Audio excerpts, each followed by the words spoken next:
Hey, it's me, your gums. Now, your dentist is always telling you that you need to floss me more often, and I know that flossing me isn't the most fun activity, but something that could make it more fun is while you're flossing, you could listen to an episode of this podcast. Before we continue my first ever journey through the Harry Potter series, just a few quick announcements. First, if you're listening to this when the episode was released, that means there are just a few days left for your chance to enter our Potterless charity raffle over at potterlesspodcast.com/raffledprints. We are raising money for 3 great organizations, and you can win some awesome Potterless prizes. You can learn everything about this raffle at potterlesspodcast.com/raffledprints, and it ends when March ends, so hurry up! On the other hand, to discuss something that is not ending in March but beginning in March, as I've mentioned in some intros previously, I am launching a Kickstarter for a new podcast project that hopefully will become a podcast, and I'm going to tell you a little bit about it right now. So it is called Modern Muckraker. It is going to be a new podcast where I will be playing a character who is fully convinced that they are completing the world's most important investigative journalism, but in reality, the questions that we'll be answering on this podcast are things along the lines of, when should Spider-Man take the subway instead of web swinging? So my team and I will painstakingly research answers to these questions. We will have interviews with highly overqualified guests. So in the Spider-Man one, for example, we'll talk with folks at Marvel, we'll talk with physicists to break down the mechanics of web swinging, and we'll talk with people that work for the New York City Metro Transit Authority so that we have all the accurate information about the subway system, and we will arrive at an exact answer of when Spider-Man is better off taking the subway instead of web swinging. We've got a bunch of fun questions to answer, some coming from movies, TVs, books, different pop culture areas. I really want to make this podcast happen, and we're doing a Kickstarter so that it can happen. I want to bring in a full team to make this podcast a reality. Writers, a producer, a sound designer, a researcher, and more. And I want to be able to pay these people what they are worth up front rather than do a Patreon or hope ad money comes in. I want to be able to give these people money right off the bat before they commit to working on the show. So that's why we're going with the Kickstarter for this one. If you want to learn more about the podcast, or if you would like to support the Kickstarter, you can learn more about the show at modernmuck.com. And you can support the Kickstarter, which will be live from March 30th. So tomorrow, if you're listening to this on the day it comes out, from March 30th, 2021 to April 30th, 2021. And that Kickstarter link is bit.ly/modernmuckraker. So if you want to check all of that out, and if you want to support it, I would really appreciate it. And sharing it really helps too if you can't support monetarily. So again, the website is modernmuck.com, and the bit.ly for the Kickstarter is bit.ly/modernmuckraker. And it's going from March 30th to April 30th of 2021. And of course, I also want to thank our newest members of our team over at patreon.com/Potterless. So shout out to Amy Go, Mac, Hoover Wind Tunnel, and Zebra Cakes. A name correction for Lily Zaitza and Neely. And a huge shout out to Tate Sasson, who upgraded to the producer level status, as well as our newest producer level patron, Sam Reeb, who is having a birthday very soon. So happy birthday, Sam. They joined the ranks of Vicky, Christine, Aaron, Clow, Marchismo, Juan, Rosemary, Maria, Lisa, Audra, Eleanor, Nikita, Rachel, Zachary, Alex, John, Noel, Claire, Rory, Veronica, Lotta, Noah, Tracy, Colleen, Jennifer, Justin, Jacob, Maya, Mark, Polly, Zena, Hardlin, Noelia, Nikki, Kine, Amanda, Kafir, Sarah, Marta, Maya, Floor, Georgia, Skyla, Edel, Professor Threat, Ellie, Michael, Kelly, Kerry, Connie, Jen, Nedry, Will, Marcos, Marique, Ashton, Brittany, Phelan, The Meadows Family, Ginny, Heather, Kevin, Jarl, Peta, Jan, and Callahan, Leah, Bella, Melanie, Becca, Rees, Adam, Joseph, Madison, Tonks, Sabrina, Sophia, Farzan, Melanie, Matt, Okamahime, Boney, Pony, Kelsey, Ricky, Taylor, Megan, Riley, Laurel, Erica, Miranda, Kendra, Natanya, Yogan, Darcy, Sandra, Craig, Leor, Demi, Michelle, Henrique, Casey, Magan, Zat, Jack, Sophia, Dane, Robin, Chick, Mermaid, Daddykins, Gregory, Kawkaw, Nina, Ribbon, Brittany, Gavin, Jack, Serenity, Emily, Haley, Sabrina, Jenna, Laura, Gila, Eileen, Annette, Kirsten, Hufflepuff, Brett, Mary, Artemis, Trans People are People, Samantha, Nina, Tatiana, Taylor, Karis, Vomit Spiders, Tony, Joe, Punkfish, Wire Warrior, Catherine, Joe, Michael, Maya, Jasmine, Neely, Steamed Nuggets, and Can't Butter, who never finished something for work exactly 1 minute after they needed to leave in order to make the ferry on time, meaning that they have to wait an additional 45 minutes for the next ferry to get home. If you want to be like one of these amazing patrons and get access to our Discord or monthly live streams or bonus episodes, my notes, and more, you can head over to patreon.com/Potterless. But without further ado, let's get into episode 170 of Potterless, our final Puffs interview, this time guest starring the cast, and specifically members of the cast who played roles that were wildly different from each other.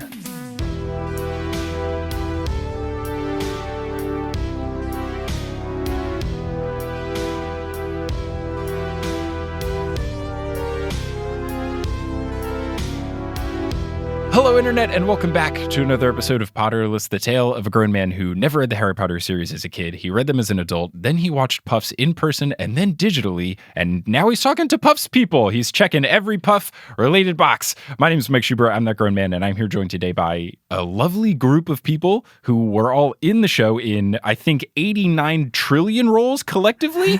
I believe, if my math adds up, it's James Fouhey, Eleanor Phillips, Madeline Bundy, and Stephen Stout. Everyone, how's it going? Going great. Hey. Great. Lovely.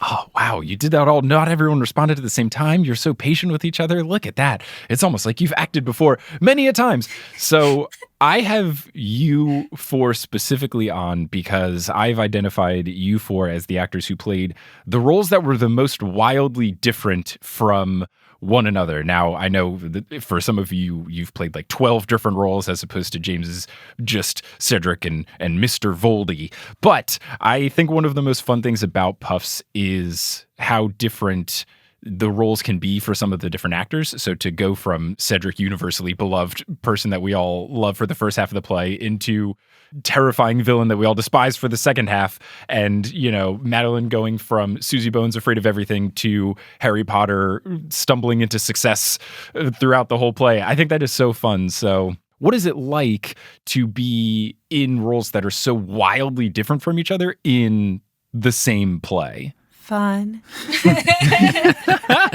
No, she said it, folks. We got it. That was my really, really thorough answer for you. It's very fun. I mean, it's such a gift from Matt to be able to do something so different over the course of 90-ish minutes. Yeah, and to be able to tonally kind of be in something that's like, I'm incredibly silly and over the top with a giant googly eye on my face. And then, you know, after 90-ish minutes, be like, oh, we're two human beings talking in the White Room, anything like that. So, yeah, it's really lovely to be able to go on that journey through all the different voices that we end up doing. Yeah, like everyone said, like it is fun, you know, of course, like you're in a play. So it is like, it does feel like play to be able to like bounce back and forth from like opposites. But hopefully if you're good and with enough practice, it hopefully comes across as a bit of a magic trick to see everybody, you know, transition from these characters back and forth very quickly, especially when you're like Ellie and Steven. It's not just like dueling back and forth between Harry and Susie, but you're also like, you're doing, you know, 6 professors back to back to back. It should come across as a bit of a magic trick, hopefully. Yeah, when we were starting the show and when Matt was writing it, part of the fun was always going to be how are we able to make this very epic story get very small and contained? And so that's things where it's like, well, if there's a female member of the staff, that's going to be played by Ellie. If there's a male member of the staff, that's going to be played by me. And that's going to be easier for the audience to be able to find when they go around, follow while they watch the show. Yeah. For me, one of my favorite moments of every show was the slow ripple of realization through the audience of how I had returned. Yes. There are definitely some audience members that would come up to us and they like double checked that was you, James. Yeah. No, I thought that it was. They were like, was that Cedric? We were way into it, way into the run when someone said that they had come back and seen the show for something like the 3rd or 4th time and just realized then. Wow. You know? Did they think that other you just didn't take a bow? Yeah, Voldy pieced out. Voldy was like, I refuse to bow with the rest of this cast. Yeah. I would say the show is so fun and so playful. For me, even with only 2, they're so different from each other that it felt like a different experience. You know, where you go from Cedric, where he's so supportive and about other people, and he's helping with so much little business that's happening too. And then Voldy is just all about himself. And towards the end of the show, that's a really nice place to get to. Slip into something comfortable. I feel like you had so much more fun when you hit that half of the show and you were like, oh, I don't have to do anything anymore but hang out in my robe and hold my glass and like chill in the background. All the layers I wore for quick changes, just shedding those. Yeah. Oh, it's so fun. Okay, so now I'm going to do a round of asking people individual questions because then the listeners at home can be like, I know who's talking now, and I can put it into perspective. So I'm going to start with Eleanor, because you're in the top right of the Google call, and that makes sense for number 1. Great. So you played a lot of the different professors, but you also played Xavier Jones. So similar to how James just described going from good guy to freeing his villain, to be McGonagall or Sprout or, Professor McGee, Professor Sprouty, and then you become what at first appears like a Bellatrix comp until you learn you're a bit of a softie. Was that also freeing to go towards that at the end of the play, or how does it feel to do one versus the other? I definitely had a lot of fun playing Xavier, but I think it was more stressful for me to do the year 6 one, because that was, oh God, this is such a non-fun answer, but it was at the point of the play where I really needed to pee most of the time. And I was always really stressed because everyone else was like, oh, year 6 is when I get a break. And I was like, yeah, because there's 4 of us on stage who don't get a break. No, even Zach kind of got a break. And yeah, so I was always very, very stressed out that I had to get through that. And it was also kind of, it was a challenge that I think especially Julie and I it took us a while to get there, because it's so late in the play to meet someone new. I mean, you have sort of met her earlier on, but it's a pretty late point to come in and give a lot of exposition. And so that was always kind of a challenge to get through that scene. But then once I got to do the battle scene later as Xavier, like that was a quick change into it, but that was always way more fun, because at that point I just got to kind of just make big goofy sounds and yell at Julie. It was great. Always fun to make big goofy sounds. Stephen, question for you. Something particular that I noticed you did when you changed from all the different characters is that you have a different hairstyle for every character. So you have the comb over side part for Ernie Mac and then straight down the middle for Snape. Was there a distinct total number of hairstyles that you had, and then was that just one other thing that you had to add to, like, oh, I have to wear my cloak this way, but also I got a middle part? It felt like a lot, but I did appreciate it a whole heck of a lot. Yeah, so I was, in addition to playing all the male teachers, I was one of the original producers of the show. So it was a thing where it was like, oh, we have no money, so if I can make a costume that is literally a slight readjustment of my hair, we can spend that $5 on somebody else's cool thing. It was very intentional. It also became, because when we first did a public reading of the show, before we did a run of it, we did about like 2 public readings at this comedy theater in New York called The Pit. And when we got to the bit where I was reading the potions professor, I was like, oh, this will be clear in addition to me doing the voice, is if I just drag all my hair in front of my eyes and face. And then that led to me having to keep the same haircut for the better part of 4 years. Was there a particular hair product that you found gave you the ability to keep your hair in place but also move it aside? I think it was my limp Irish genetics that really contributed to the proper amount of flop. Which I also, it's a tribute to the many multifaceted British character actors in, the franchise itself and their various floppy hairstyles. That's great. I know Puffs is expanding where there is, you can buy the rights to licensing and play it at a high school. I would love to see if you get into the merch department and you make limp Irish heritage hair goop. It could be very fun. I'm already Googling the URL, and none of the results are pleasant. So, Madeline, you had one of my favorite performances just as being Harry, but specifically channeling Harry in a way that I think captures the essence of everything just going right for him. And I think it works perfectly well to Wayne's just frustrations towards things working out for Harry. Was there any particular thought process you had of just taking Harry and being this way of like, oh, wow, everything's great. Oh, look, I've caught the remember all. Like really early on when Matt told me like, oh, I think I'm going to have you play Harry. I told Matt, I was like, oh, he should have like sort of this Mary Poppins, like he walks into a room and just like fixes everything kind of attitude. Everything is just always a spoonful of sugar, which is not necessarily how he is in the official books or movies, but that's how I would imagine people who didn't like him very much would see him So just embodying like the like it's just practically perfect cherry on top attitude. Yeah, it's always fun to see Harry, especially when it's on the side of the stage, like something not even front and center, just to see something go right for him off stage and just anger Wayne or do whatever. I think it's always really fun, just how it constantly seems to come throughout the play of just like, oh, there's Harry over on the side doing the main plot without even trying. I think it's fun too. So I'm glad that came across. And James, when you finally get to be Mr. Voldy and you've got, at least in the recorded version that I most recently watched, you've got the green swimming cap and the bathrobe. And is it just Scotch tape on the nose? That's medical tape. Medical tape on the nose. Okay. Yeah, for the medical condition of not having a nose. Okay. I see. So when you get to be Voldy and you've got just the creepiness level of just the introduction of the massage and the kissing of the hand and the new way you're speaking, is there any preparation that goes into trying just to be such a ridiculous, over-the-top villain? A little bit. It's a lot of fun. It's a lot of enjoying previous performances of that role and thinking that in all their over-the-topness, they're actually great and wonderful. The thing I would always tell myself before going on stage is that I am the most beautiful creature that has ever existed. Oh, wow.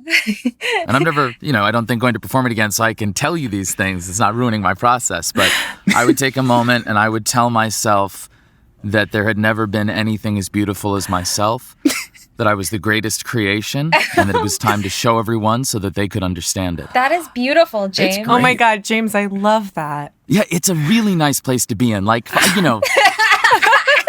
The Cedric thing is so wonderful, but to just be like, I'm going to put on something comfy, and now it's all about me, This and is I for know me. I'm the best, and no one has ever lived their ideals as fully as I live mine. Like, right down to my body and what I Oh am. my goodness. Wow. It's really great. I like it. I mean, I think there is a Voldemort quote. I can't remember if it's in book 7 or in Cursed Child, but there is one point where he calls himself like the most special wizard. Like he calls himself like, I'm the most important person, basically. So Yes. I think that tracks for the character acting. Yeah, and why should the most important person ever die? Yeah, true. It doesn't even make any sense. I need to embody some of this positive attitude in my real life. Have the confidence of a supervillain. Thank you, James. You've given us a gift today. You're welcome. You're very welcome. It feels good. Now I'm just imagining you like in the costume as a motivational speaker, like giving a TED talk, and I'm really enjoying it. Yeah. That's just for me, in case you're wondering. You could do cameos. Yes. We'll set it up. $20. You do a little like you're good enough, you're smart enough, and God darn it, people like you. Yeah, For, yeah. People on the internet. The other thing is, I mean, stuff like the hug and the awkwardness of that is a person who is not a person who's playing at people. I've seen you and the way you animals interact. I can do that too, if I need to. James Fouhey. You're just the best. He once again topped all of us, and we're done. Yeah. I mean, amazing. So, James, you had mentioned something of taking a little bit of other performances. So, for all of you, when you're playing these roles that either you have read about the character in the main series or you've watched the movies, when it comes to playing all the different roles, is there particular inspiration where, oh, I like this thing that this actor or actress did in the movies that I want to emulate? Because I do feel like everyone put their own spin on the character where it does feel like you're not doing a underscore impression, but there are still those moments that make it very clear, like, oh, that's definitely a McGonagall thing. That makes sense. How do you all toe the line of taking inspiration from something that exists and a character rendition that is out there without just someone saying like, oh, he's doing an Alan Rickman impression, which I do not think is how Snape comes across. So how does that all work for all of you? I think it was really important for us when we were starting that it was like, none of it, we're never going to go out there and say any of this is dumb or any of these people gave bad performances or anything like that. It's more about like what we can take from their tiny details to celebrate how awesome they were in these roles, if that makes any sense, and then sort of plug it into our little narrative. And similar to like Harry is seen through the, Wayne's eyes, and that's how that characterization makes sense in Puffs.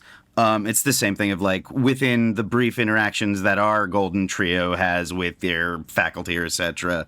This is how they come off. But I mean, like for me, with the thing that was really important with like Rickman, for example, was he pauses a lot and he has very specific phrasing, but it's super awesome and always right.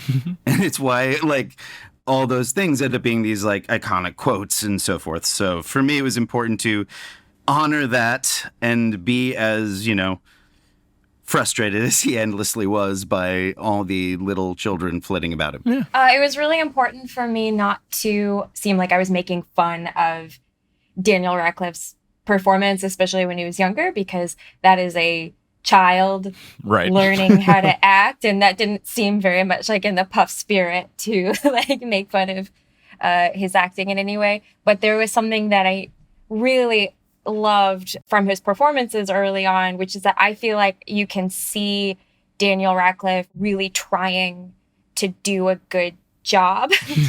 And there's an earnestness in that. And that definitely, like, I tried to embody some of that. Like, everything has that intention of like, I really mean what I say. I'm trying to be, very positive about the moment. I tried. So that was sort of like, I would say it was more like inspiration. Okay. But it was really important to, I didn't want it to come across as like, oh, she's really making fun of it. No, it makes sense. But also because I think his performance is, especially as the movies go on, is generally regarded as pretty great. Mm-hmm. I think people really cherish what he does with that part. Yeah, definitely.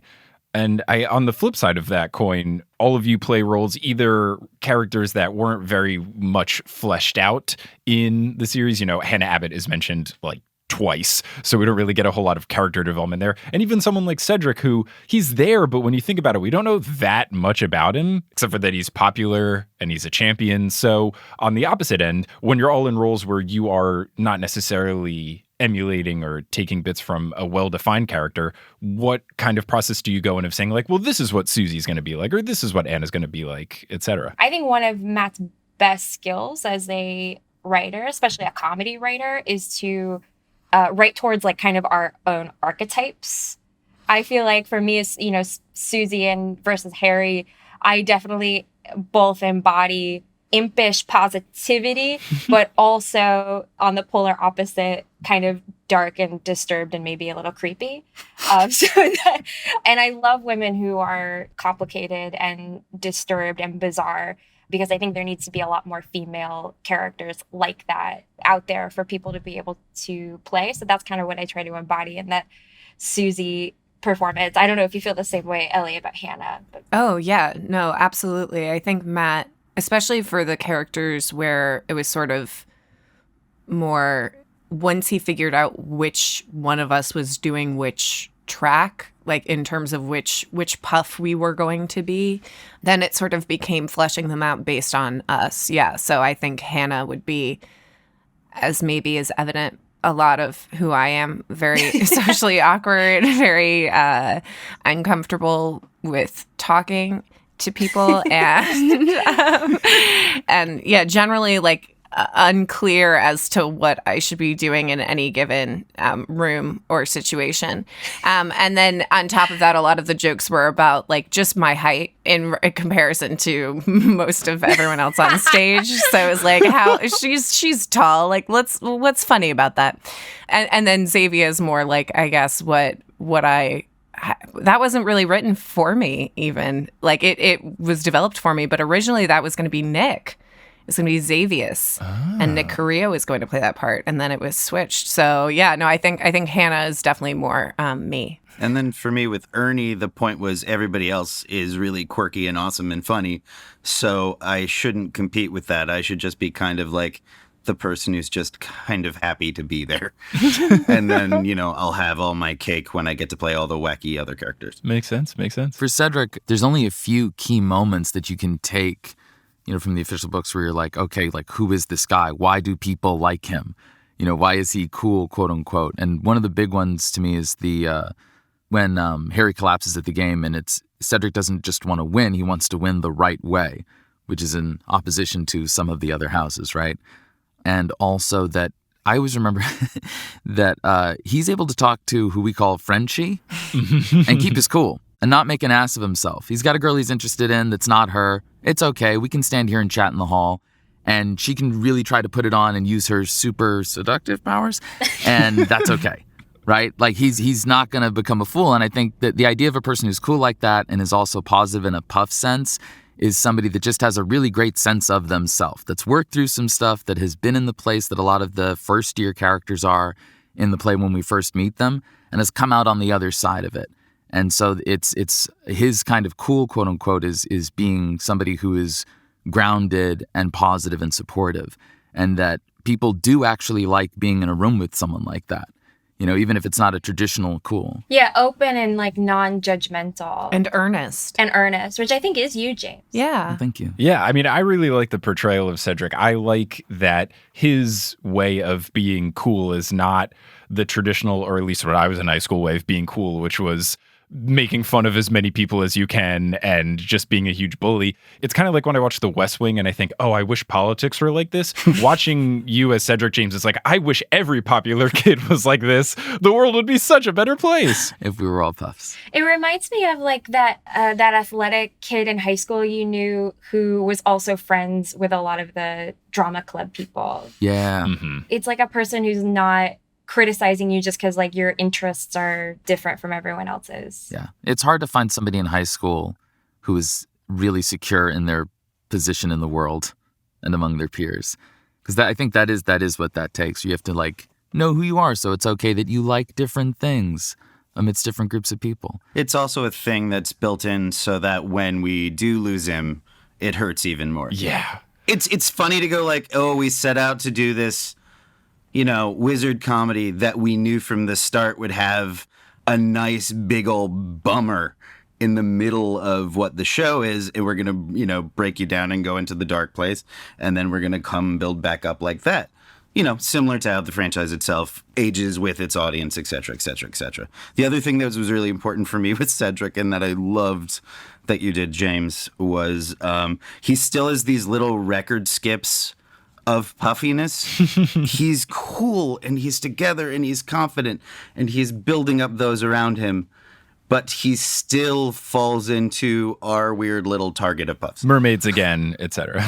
Yeah. I always like the idea that like the difference in him is not that he doesn't mess up, it's that he's okay with messing up. Yeah. James. And those little hiccup moments and those things that happen where it's like, oh yeah, he is a puff. He's okay with being a puff. Yeah, it's like the line that you eventually go on to say to Wayne, where you say the best part about being a puff is that you get to fail and every failure is just an opportunity to learn, which I think is one of the most touching moments of the play. And yeah, I think it really shines through in how you play Cedric. Thank you. That's another thing from the books that, like, rereading them, I was like, oh, he's good at magic.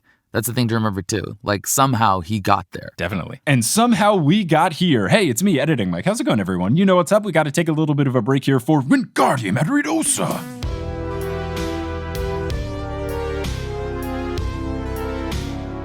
Today's episode is brought to you by another podcast that I helped create, Horse. Horse is a basketball podcast about everything except for the wins and losses. Every other week, I am joined by my buddy Adam Amawala, and we discuss just the entertaining elements of the NBA and the WNBA. We will talk about player drama. We will talk about Twitter beefs. We will talk about cool uniforms. We will talk about significant trades and hirings and firings and all sorts of fun stuff. We talk about things that are currently going on in the leagues, and we also share wild stories from basketball back in the day. Whether you are already a fan of basketball and you want something that's more lighthearted around the sport you love, or if you have no idea what basketball is and you want to get a bit more of an understanding about the sport, Horse can be a great gateway for you. So no matter where your basketball fandom lies, Horse is the podcast for you. We are breaking down gates and we are open for everyone. You can listen at horsehoops.com or search Horse wherever you listen to podcasts. And now you'll hear words from a few sponsors who make it feasible for me to be a full-time podcaster. Some of these ads will be read by me, others of them won't. The ones that aren't are inserted locally, so if you live internationally, don't be surprised if you hear an ad in your country's native language. And once those ads are complete, we'll get back to this episode of Potterless.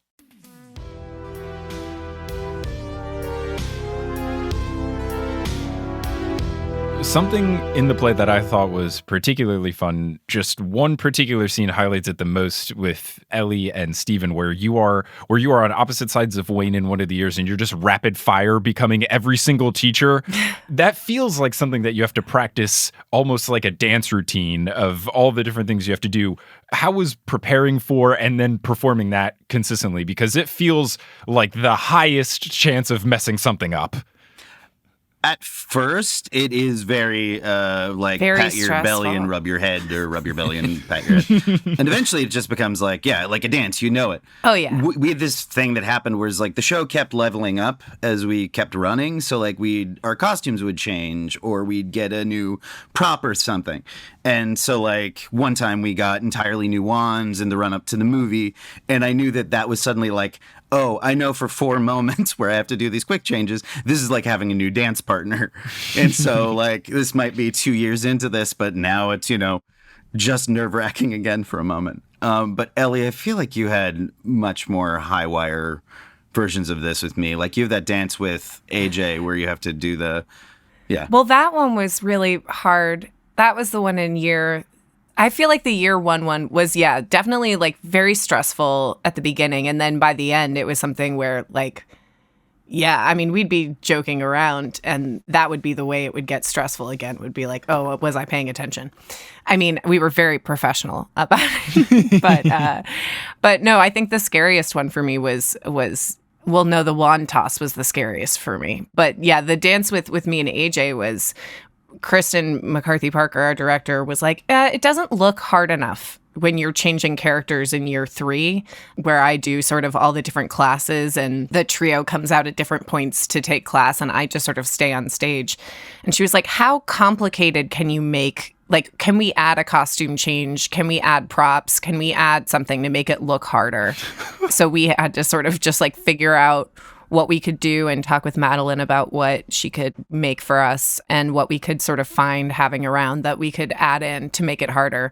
So that was very stressful for a period. And then once you get used to it, once the dance is there, you're fine. But yeah, anytime there was an understudy going on, that was something that we'd have to drill because you just sort of either know where you're handing it to or you don't. But no, for me, the scariest part was always the wand toss in the Xavier scene. They sort of get the wands and I have to throw it like they're pulling it from my hands and then throw the one across the wall and pocket it. And I think I never got comfortable with that. I think I was scared every time I did that for the entire time I did the show. Now, you had mentioned that, Madeline, you did all of the props and costume stuff. Like, I saw when I was looking on Wikipedia, it was funny to see where it was like, this person played 70,000 roles. Oh, also, by the way, did a whole bunch of other stuff. So beyond just acting, what all did you have a hand in? So, by the time we got to New World Stages, I just had collected the props costume list and then we needed a brand new set and I was there. So I didn't do the sound. Matt did the sound, and then we had a lighting designer. But everything physical on stage I designed, which honestly, it happened kind of gradually. And it was really just because, a couple reasons. It was really hard to explain to people that the show couldn't look like the official world. Mm-hmm. It was really important to me that the whole thing looked like a giant piece of fan art. Because that's what it is. It's a written piece of fan art, and we're fans making this thing, so that it should reflect that. But also, just to avoid a big lawsuit. Yep, it was super important so that we could keep going.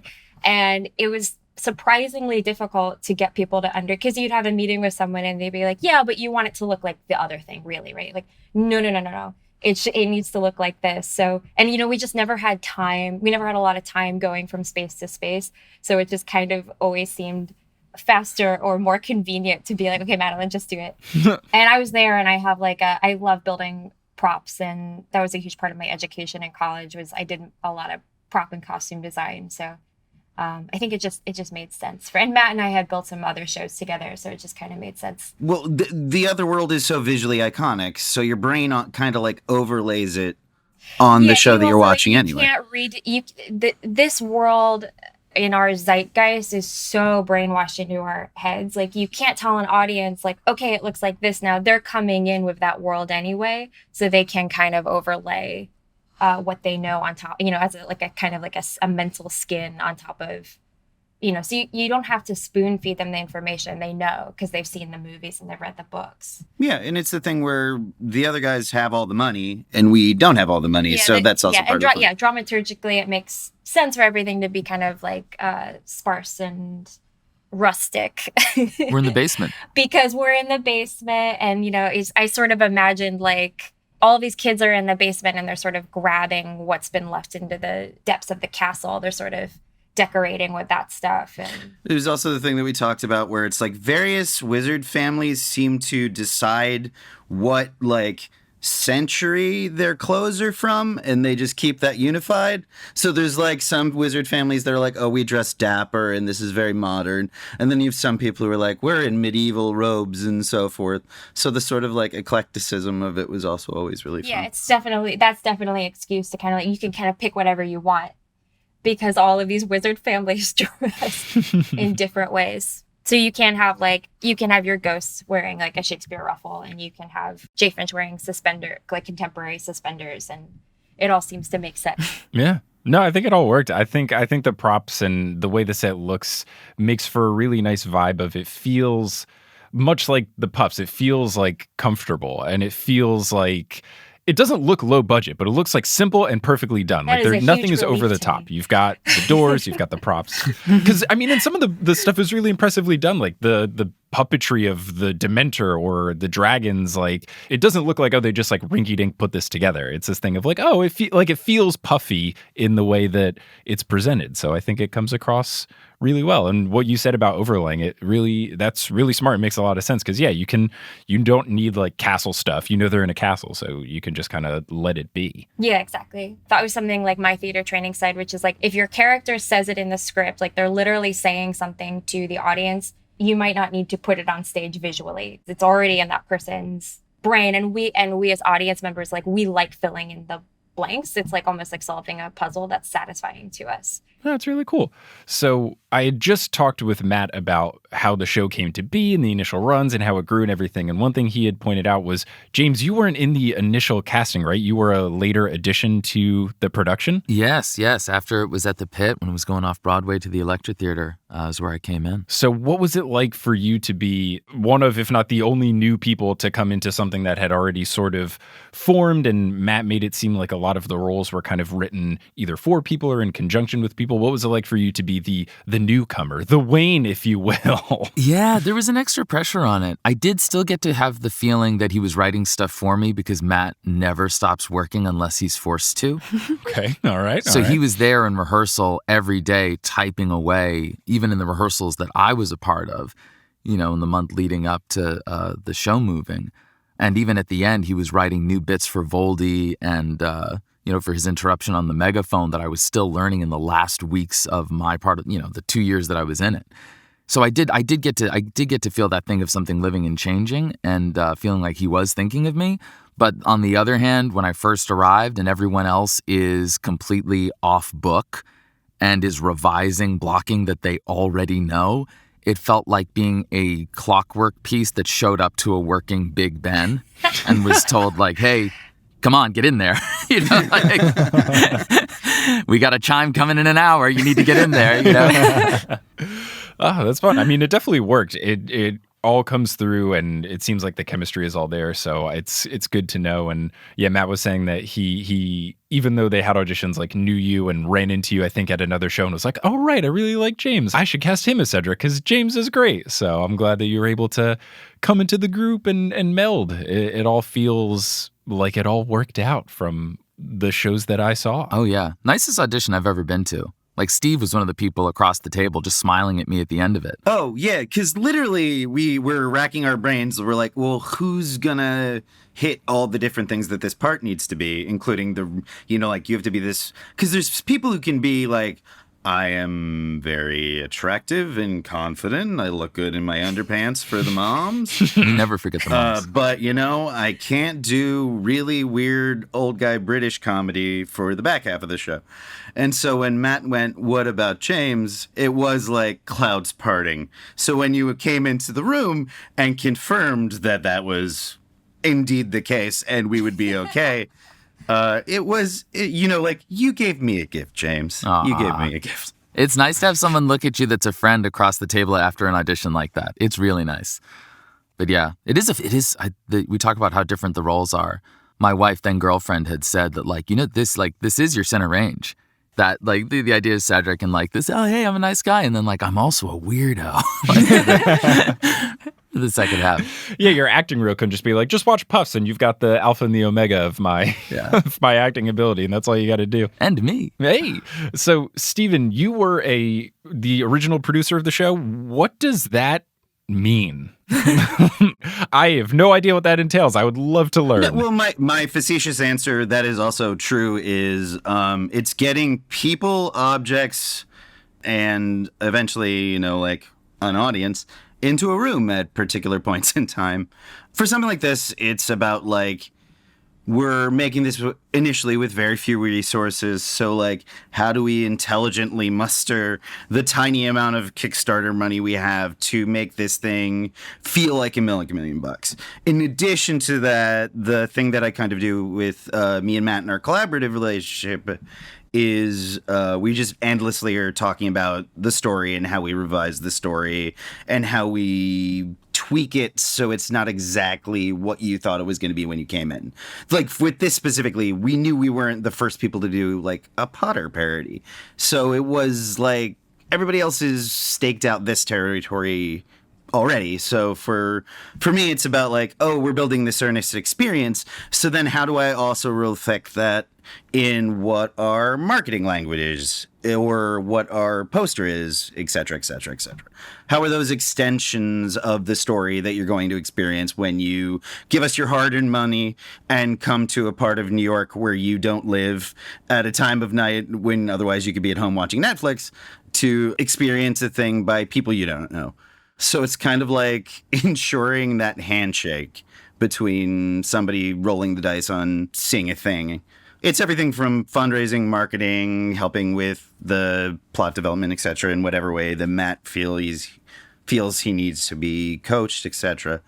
And then just people management, making sure we get the right team together, and then supporting talented people and realizing what they want to do within our limited resources. That's awesome. It seems like a daunting but rewarding role. So I'm glad you're able to make all of that work. Going back to acting for a little bit, just because of the nature of the show with all of the costume changes and all of the props and all of the in and outs of doors, is backstage just a mess of stuff? Like, I feel like behind what we can see from the audience, there just has to be hats upon scarves upon props. What is it like to be behind the stage? And is everything, like, meticulously put in particular areas? How does that all shake out? Because it feels like there's a lot going on, and at no point does it look like you don't have it nailed down. So it feels like backstage has to be a production. It's a ballet.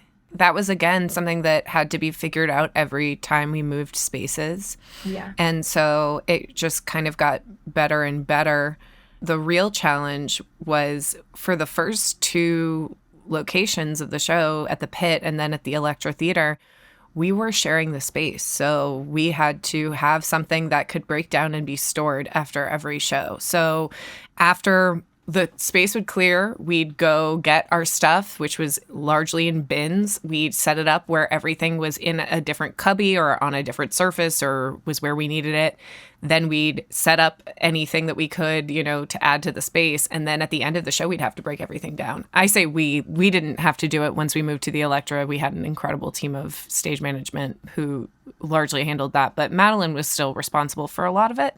And so I remember when we finally moved to New World Stages, like having the day where Madeline was like, oh, I can actually build cubbies for everything. I can put hooks on the walls. Like, where do you need things to be so that we can make this happen? At first, it was definitely like chaotic.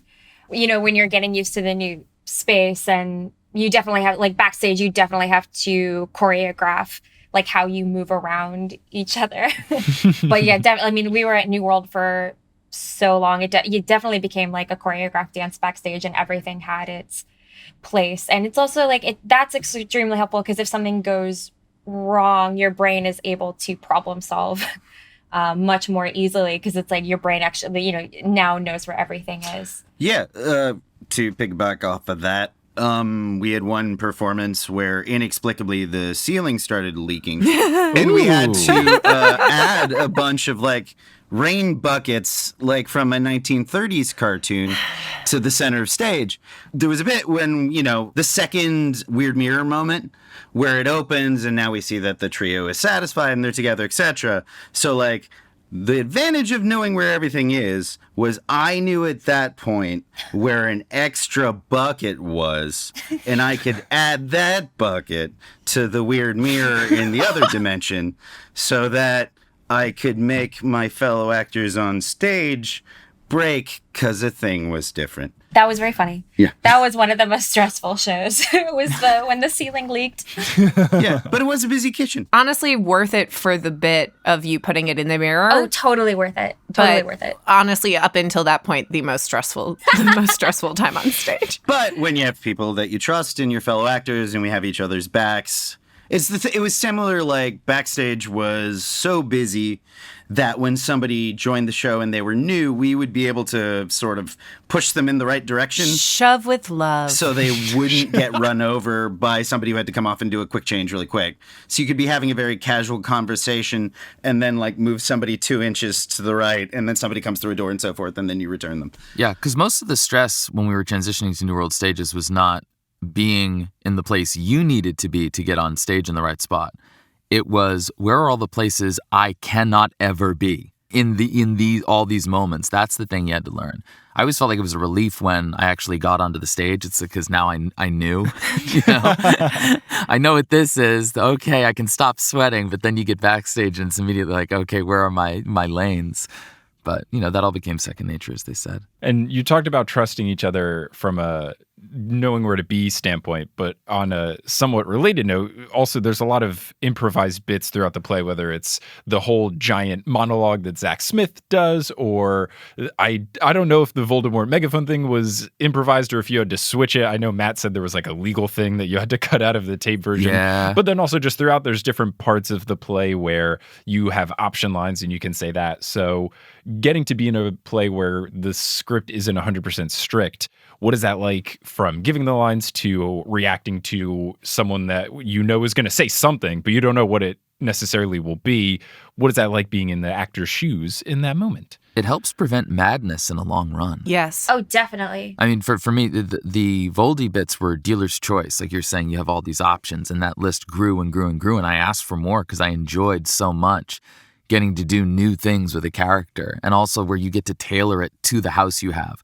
What are they laughing at? What are they enjoying? What do I think is really going to put them over in this bit versus another one? That was really exciting, and it helps you to engage more with the audience in that living theatrical moment. Yeah, I remember, I think I went to a wedding, and when I came back, you'd gotten more lines from Matt to add to that section, and I didn't know they were coming. And so we were in the middle of a show, and you started doing, I think it was like, has anyone seen my shoes? I don't remember which one it was. It might have been your, maybe it was about like, we just had a bunch of furniture left over, and we didn't know what we were going to do with the furniture. Whatever it was, I know that I broke very, very much on stage because I was like, what is happening? And it just kept going for so much longer than I thought it was going to happen for. I just turned upstage and like laughed into a wall because I couldn't help myself and just hoped no one was looking at me. It was also funny because when we started doing the show and developing the show, there wasn't going to be another giant 2-part play and a whole new so you started happening. before all that, right? Yeah, we didn't know any of that was going to happen. Wow. Also, we didn't know that the movies hadn't been announced. Yeah, no.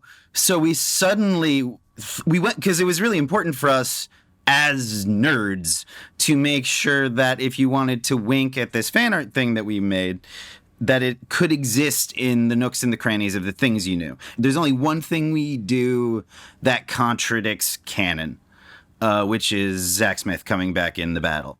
So the ability to have these points where things are improvised or changed, we got to react to, in addition to it being like, oh, this is our St. Patrick's Day show, this is our Christmas show, we're making jokes about Christmas or St. Patrick's Day or whatever.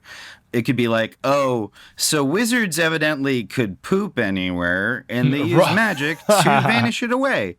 So like that was tweeted out this afternoon and we get to just enjoy that fact and exploring that fact with 200 people tonight.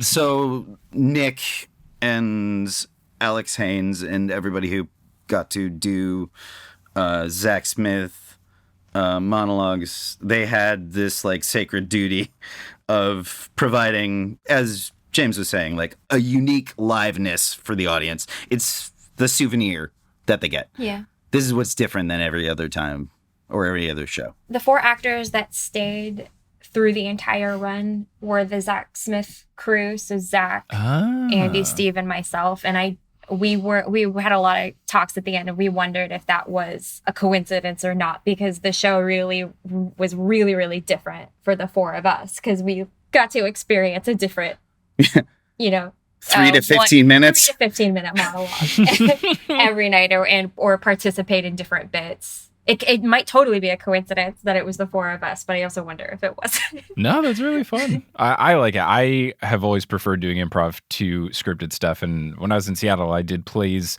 that were kind of like a hybrid where you had your big check marks that you always hit, but everything in between was improvised. And that was always refreshing for me to not have to walk in and necessarily do the same thing every single time. So that's fun. And it's also fun to hear, James, that like things would grow and you got to add more lines. I believe when I saw it live, it was the Pilates monologue. Yeah. Is what I that got one's for wonderful. the megaphone section.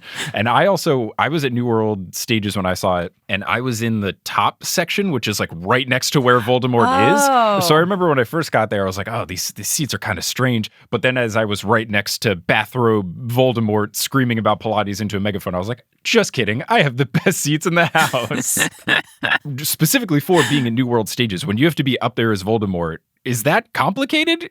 Like, is that normally a place where actors go? It felt not natural. Is running complicated? Is running in a bathrobe with a megaphone in your hand complicated? Through a Jersey Boys matinee? Here's what I'm going to say.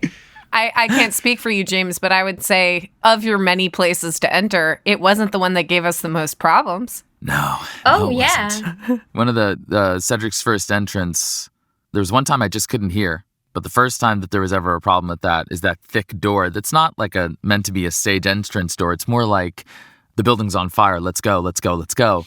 That kind of door. It was locked. So I heard my entrance, the music played, and I, as Cedric, went on a doorknob that refused to turn. Oh, no. And all we saw was a spotlight filled with nothing. Yep. Yep. We all turned our heads, and there was nothing there. It was a trust fall into a void. Yep. And so then they got to see me run in from the audience entrance, not emergency exit entrance, run in from audience entrance, and then run behind the whole audience into a spotlight that had been waiting for me with silence. And I bet everyone in the crowd that day went, that was really funny how they did that thing where it made it look like Cedric missed his cue. That was very funny. I'm sure. That is a nice thing about all being Puffs. Yeah. Anytime something goes wrong, we're like, yeah, it was a purposeful bit. Yep. But I would imagine in that space, most shows do not use that balcony to perform on. Oh, yeah. Yeah, it feels like an audience-only space, so I was incredibly surprised to see Voldy up there. There is in the back of that theater behind the set, there is a little balcony on the stage, but the first time I saw the ladder going up to that space, I was like, oh, we are not using this. This is incredibly dangerous. The show is way too fast for this, so we cut that idea pretty quickly, which is why James used the audience balcony instead. Yeah. Even going up there, which as I said, I loved, like I kept a death grip on the pole up there at the corner where I was for that low railing so that the Voldy bit doesn't end with me flipping over into the house. Oh, that part where Voldy fell on top of a bunch of people was great. Oh, boy. Oh, man. Well, this was really fun. I thank you all so much for taking the time to talk about the play and give some behind the scenes info and insight into it. I genuinely like the show a whole lot. I'm not just saying that because I'm on a Zoom call with a bunch of you. Thank you. Like Thank I you. liked it when I saw it live. I enjoyed watching the replays of it and just getting to talk to Matt and you all. And I'm talking with more of the actors later on. it's just great. And it's nice to know that the people putting it on are as nice as their Puff counterparts in the play themselves. So thanks all for taking the time. If there's stuff that you want to promote, I know you guys are doing a YouTube Choose Your Own Adventure series right now. So. Yeah, it's a Choosicle. It's the birth of Choosicle theater. It's called Guy Choiceman Decides to Save America, the Choosicle, where you do the chooses. It's a treasure trove / Pandora's box of jokes. Each of the performances is completely different. You can find more details on that at mattcoxlion.com. We have a bunch of charity readings that we had done of the sequel plays in the Puffs tetralogy. And those are on YouTube at the Ultra Corporation channel. And you can still donate to those charities if you want to.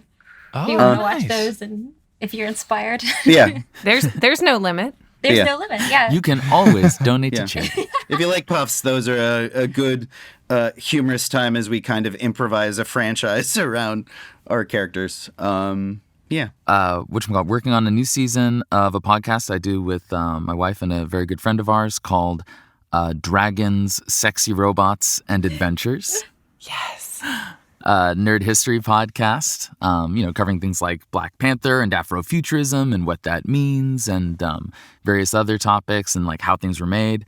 And I'm currently narrating a steampunk YA series called The League of Seven that is about 7 young heroes from all over the world of all different cultures coming together to face kaiju-like monsters that sleep beneath the ground and sea. So. Nice. That's great. Awesome. Yeah, I'm happy you were promoting the podcast because I remember when we met like 2 years ago at a LeakyCon. It was before I even knew Puffs existed. And James, you came up to me and you were like, "Hi, I played Cedric in one of the original things of Puffs." And I was like, "What's Puffs?" And he was like, "It's good. You should check it out." And I'm just proud of myself for not losing. I had your email address on a business card, and I didn't lose it for 2 years, which I think is an accomplishment. That is, my goodness. That's fantastic. I was going to mention at the end of this, I was like, I won't mention in the show, like afterwards, like, "Hey, do you remember me?" I do. But yeah, that's great. You were at whatchamacallit? We were at PodCon in Seattle. Oh, it was PodCon? Yeah. Okay. I couldn't remember if it was a PodCon or a LeakyCon, but I do have a big business card. It's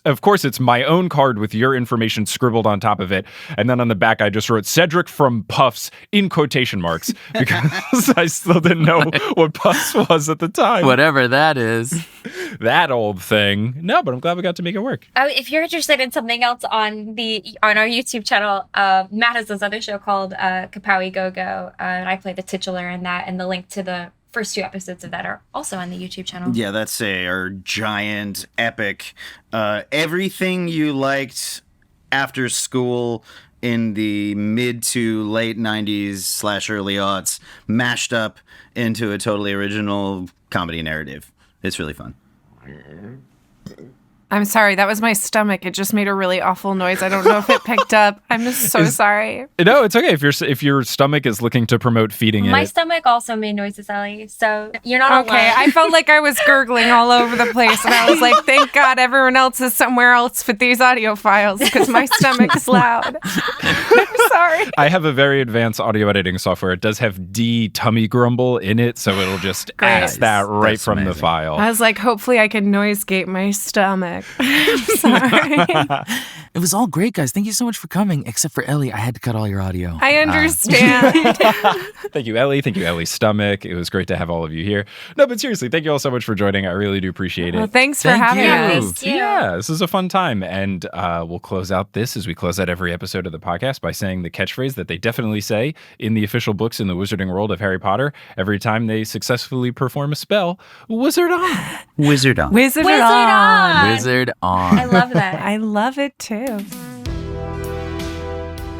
Hey, you know one of those other podcasts I do, Horse, the basketball one? Well, we are doing a live show on April 1st. I promise it's not an April Fool's joke. Adam and I are going to be doing a very visual-based edition of Horse since we will have a live stream at our disposal. We're calling it the Better All-Star Game because we're safe, unlike the actual NBA All-Star Game that happened this year that was unsafe, and thankfully nobody got really sick from it. But if you want to go and see that and get tickets for it, you can go to bit.ly/horselive41. So that's bit.ly/horselive and then the number 4 and then the number 1. It's going to be a really fun time. Potterless was created by Mike Schubert, it is hosted by Mike Schubert, it is edited by Mike Schubert, it is produced by Mike Schubert, as well as Vicky Garcia, Christine, Aaron Johnson, Klaus Lopu, Marchismo, Juan Sanfilio, Rosemary Dodge, Maria Lisa C. Keen, Audra, Eleanor Curlin, Nikita Power, Rachel Guthrie, Zachary Polito, Alex Consulver, John Kotker, Noel Basile, Claire Spencer, Rory Collier, Veronica Bartova, Lotta Bartova, Noah, Tracy Toya, Colleen, Jennifer Marklew, Justin Montero, Jacob Parrish, Maya Gray, Mark Body, Polly Burge, Zena Rosnowski, Harlan Haskins, Noelia, Nikki Harris, Kine, Amanda Alfred, Kafir Shaltiel, Sarah Shetter, Marta Morrison, Maya Flor Sake, Georgia Davis, Skylar Lilly, Adele Ryan, Professor Threat, Ellie Hoskovchova, Michael David Yordi, Kelly Otilio, Carrie Crumpler, Connie Bienkowski, Jen Went, Nedry OS, Will Huser, Marco Cepeda, Marique Rieger, Ashton Gabrielson, Brittany Gutierrez, Phelan, The Meadows Family, Ginny from the Block, Heather Langiel, Kevin Stewart, Jarls Fiven, Peter McGrath, Jan and Rose Daub, Callahan and Darras, Leah Reed, Bella Barlack, Melanie Demi, Becca Spry, Reese Deignan, Adam Graham, Joseph Torp, Madison, Don't Call Me Nymphadora, Sabrina Balsiger, Sophia Loves Pigs, Farzan Jarabat, Melanie DeGrave, Matt Barger, Okamahime, Bony Pony, Kelsey Gillespie, Rike Mangor Jensen, Taylor Payne, Megan Moon, Riley Kiedis, Laurel Happy, Erica Butler, Miranda, Kendra Hertz, Natanya Page, Yogan Shanley, Darcy Alexandra Harrison, Sandra Rose, Craig McRoberts, Leor Nachum, Demi Lynn, Michelle Spurgeon, Henrika Wolf, Casey Canales, Magan Stempen, Zat, Jack Gitzes, Sophia Leone, Dane Nemcher, Robin Garcia, Chick Parr, Mermaid and her Daddykins, Gregory Hughes, Caw Mother Feathers, Nina Jazalik, Ribbon Monstrosity, Brittany Harper, Gavin Miller, Jack Parr, Serenity Allen, Emily Quinlan, Haley Hastings, Sabrina Casanova, Jenny Browers, Laura, Gila, Eileen Gazesh, Annette Pipitone, Kirsten R. Cunningham, Hufflepuff alumni, Brett Clausen, Mary Price, Artemis, Trans People Are People, Samantha McNamara, Nina Campley, Tatiana Schmidtova, Taylor Roberts, Karis Davies, Little Vomit Spiders Running Around, Tony Joe McHufflepuff, Punkfish, Wire Warrior 4976, Catherine Carolchak, Joe Sander, Michael Peavy, Maya Saunders, Jasmine Ellis Neely, Tate Sasson, Sam Reeves, Steamed Nuggets, and Can't I Potter? Web design by Kelly Schubert, and the music is by Bettina Kumpamanis. If you want to find us on social media, you can at facebook.com/Potterless, twitter.com/PotterlessPod, instagram.com/PotterlessPodcast,